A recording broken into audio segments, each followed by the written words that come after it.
taufik Allah. Termasuk kita kumpul di sini ini juga karena taufik Allah. Lalu mana yang lebih baik antara ibadah dan taufik? Ibadah itu sebuah persembahan dari hamba. Ada dua kemungkinan, diterima atau ditolak. Tapi kalau taufik itu justru dari Allah. Tentu baiknya taufik itu sebuah pertolongan Allah kepada hambanya untuk bisa melaksanakan suatu kegiatan atau amalnya. Dan kadang-kadang taufik ini yang jarang disyukuri. Orang bisa melakukan ibadah, melaksanakan kewajiban sholat 5 waktu, untuk puasa Ramadan, untuk kegiatan-kegiatan sunnah pun dilaksanakan.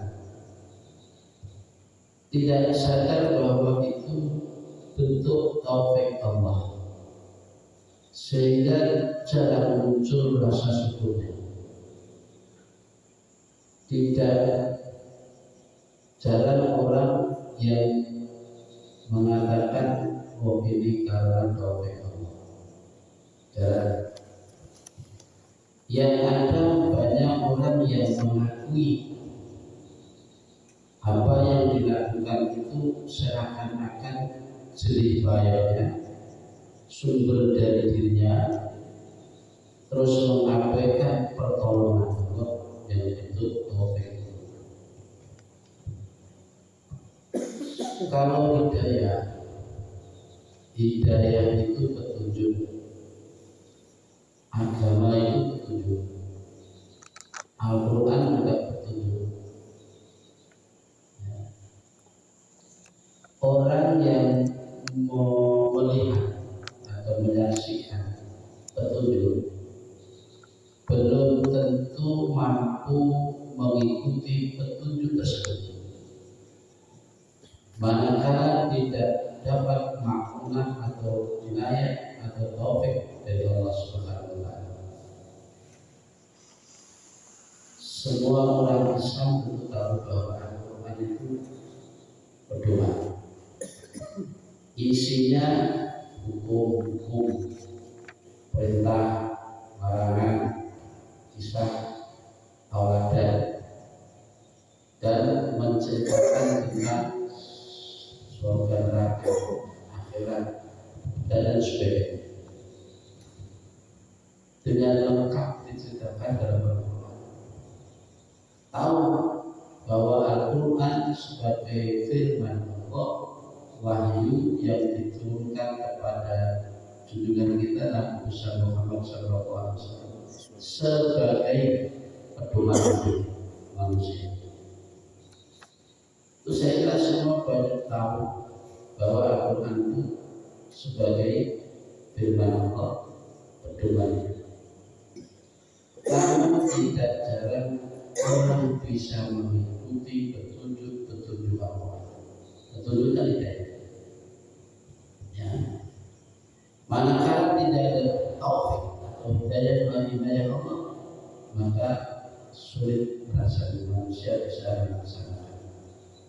Maka dari itu sadari bahwa setiap kebaikan yang dilakukan itu karena adanya taufik Allah Subhanahu wa Ta'ala, sehingga muncul rasa syukur.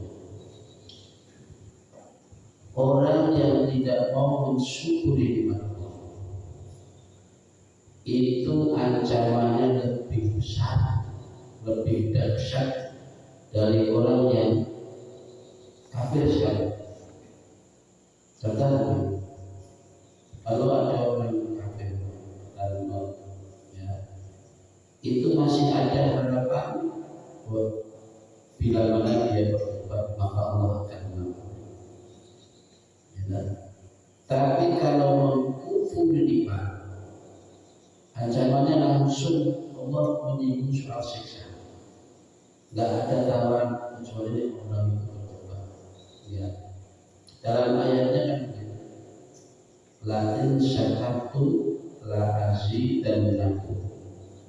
Demi niscaya jika engkau mau mensyukuri nikmat, niscaya akan aku tambah nikmat tersebut. Jadi Allah juga fair. Bagi yang mensyukuri nikmat bakal ditambah. Tapi bagi yang mengkufuri, walain kafartu, jika kalian mengkufuri nikmat, inna adabi lasyadid, sesungguhnya siksa lebih dahsyat. Ini kan langsung ancaman. Bagi yang tidak mensyukuri nikmat, Allah langsung ancam siksaan lebih gede. Tidak ada kata tawar menawar. Nek beda lebih buli, ya menawar kutuban tidak sekolah. Tidak begitu. Langsung ancaman disebut. Walain kafartum inna adabi lasyadid. Nah, disitulah letak. Jadi untuk jadi kufur kafir, tentu kufur di sini tidak sebagaimana pengertian kafir dalam artian yang selain kita, maksudnya gitu. Tidak. Walakin kafartum di sini adalah ya kufuri. Kufur itu nggak etok nih, nggak terima nih Ramadan, nih nikmat. Jadi itulah sebuah ayat yang berkenaan dengan rasa syukur. Maka kita memohon kepada Allah agar kita dijadikan sebagai hamba-hamba yang pandai bersyukur nikmatnya. Jadi sekali lagi, apa yang kita dapati, apa yang kita lakukan dalam bentuk kebaikan itu karena taufik Allah. Persembahan ibadah adalah persembahan itu dari hamba. Mungkinnya dua hal tadi, antara diterima dan ditolak. Kalau sedangkan taufik itu dari Allah. Ya utama taufik daripada ibadah. Baiklah Bapak dan Ibu yang dimuliakan Allah Subhanahu wa taala. Kembali kepada syukur. Banyak nikmat-nikmat Allah, andaikan kita menghitungnya, niscaya tidak ada yang mampu itu. Dalam sebuah hadis qudsi panjang lebar, Allah berfirman. Hadis qudsi itu Pak, firman Allah yang diceritakan kepada Nabi, lalu Nabi bacakan pada sahabat. Dan tentu itu mengandung yang meminta, yang perintah, yang teladan. Firman Allah tapi yang di luar Al-Quran, namanya hadis qudsi. Jadi panjang lebar, wahai anak Adam, kalian semua itu sesat kecuali orang-orang yang aku beri petunjuk. Maka minta petunjuk kepadaku, niscaya aku beri petunjuk. Jadi semua manusia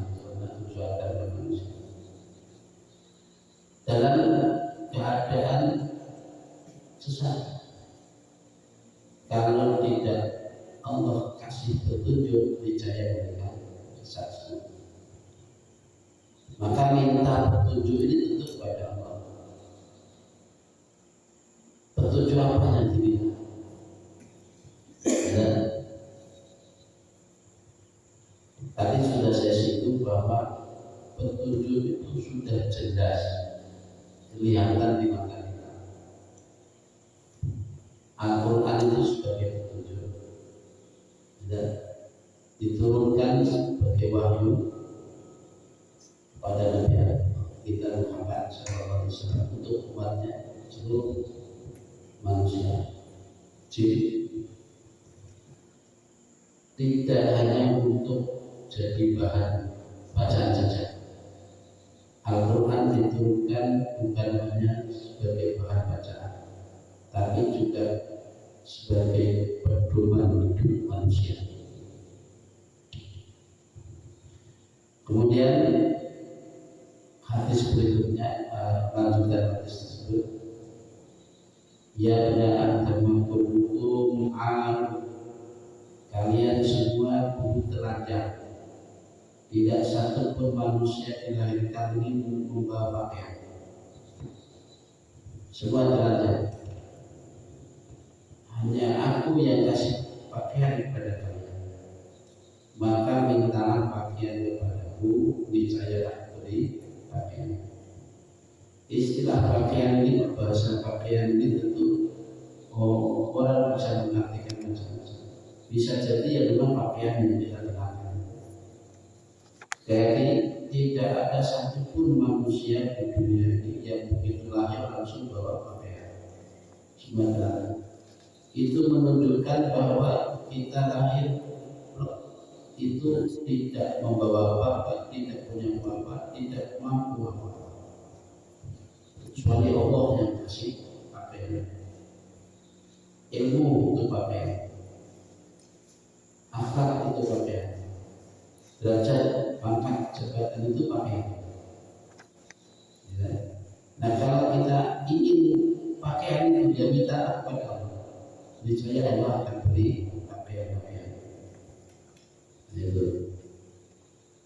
Kemudian Allah berfirman dalam ayat hadis itu, andaikan orang yang pertama sebelum kalian, dari orang yang pertama sampai orang yang sampai besok hari kiamat, hitung berapa jumlahnya, ngumpul dari sana dalam suatu tempat, kemudian meminta Allah dengan berbagai macam kebutuhannya masing-masing, mulai dari manusia yang pertama yang sampai besok hari kiamat, ngumpul dari situ minta kepada Allah, minta macam-macam. Bulan satu bisa minta beberapa permintaan, lalu permintaan itu diberikan semua oleh Allah, satu persatu sesuai permintaan, semua dikasih. Itu tidak mengurangi kekayaanku sedikit pun, melainkan bagaikan jarum dicelup di lautan, lalu hanya air yang melekat di jarum itu. Ibaratnya itulah yang diberikan oleh Allah. Andaikan begitu juga, andaikan orang pertama dari kalian dan seluruh orang sampai orang terakhir dari kalian semua berkumpul pada satu tempat, mereka bersepakat untuk tidak menyembah Allah, umpamanya berkumpul, maka kata Allah itu pun tidak mengurangi kejayaanmu, kekayaanmu, kemuliaan sedikit pun. Andaikan ada orang yang paling takwa di antara kalian, pokoknya usah dunia ini takwa, utawa kabeh takwa, enggak menambah kejayaan dan kemuliaan sedikit. Kau usah dunia maksiat kabeh gak sini berkemuliaan, belas enggak mengurangi kekayaan sedikit.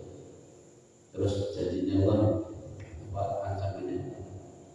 Jadi seluruh amalan kalian semua, mulai dari yang paling kecil, yang paling rahasia, sampai yang paling besar dan yang biasa,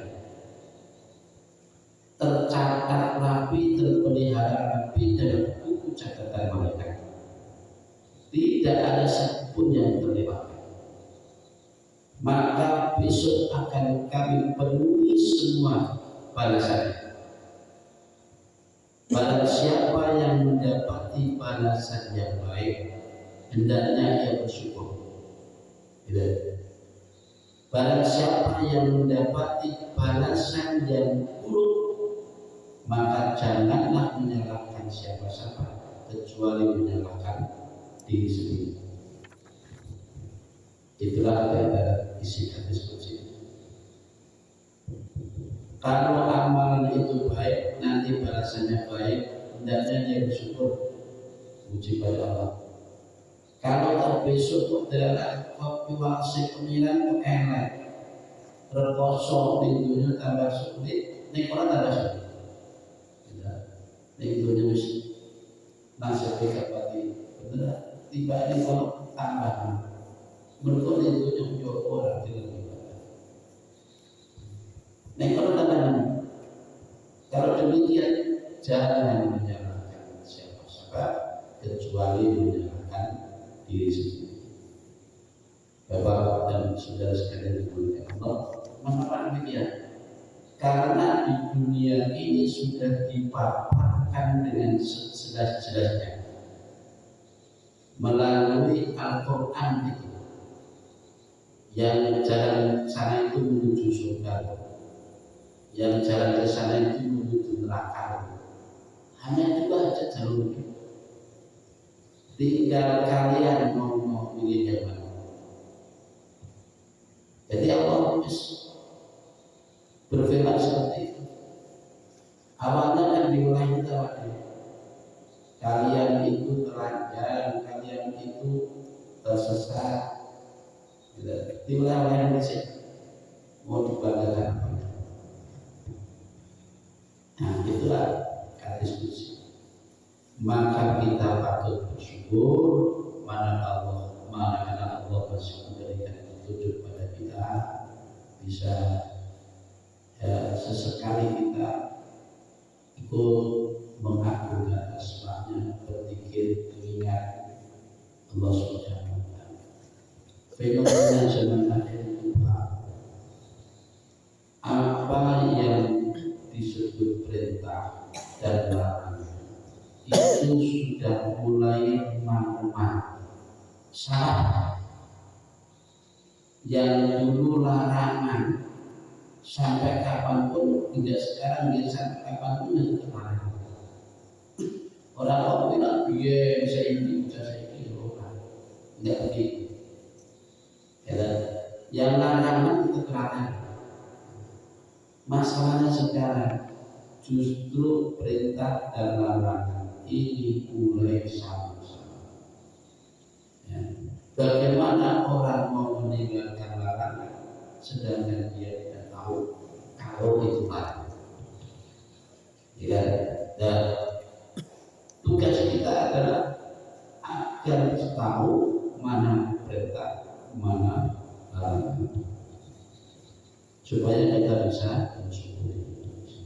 Baik Bapak dan Saudara sekalian yang dimuliakan Allah Subhanahu wa taala, sebagai mukadimah semoga